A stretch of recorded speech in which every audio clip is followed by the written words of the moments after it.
novice, koliko podjetje mojega moža zasluži z Ministrstvom za zdravje. Vas res prosim, pokažite mi eno pogodbo, kjer je v bistvu kdajkoli to podjetje delalo z tem resornim ministrstvom. V bistvu na novinarski konferenci 17. februarja sem izpostavila tudi prioritete, kot sem jih izpostavila tudi na Teleku.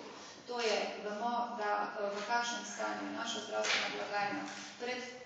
Pred menoj so to opozarjali drugi, pa ne samo kot resorni ministri, ampak tudi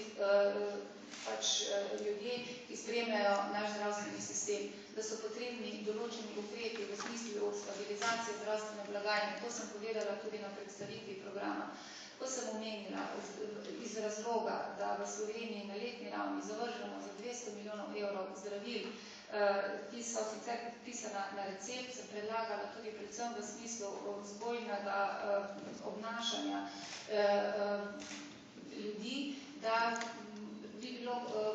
bi kazalo razmišljati ne toliko o rešitvi z participacijo finančnih problemov našega zdravstvenega sistema, ampak predvsem z vidika ozaveščanja ljudi, da zdravila niso zastonj, da je to velik strošek in da se moramo seveda tudi pri njihovi uporabi odgovorno obnašati. Ni tukaj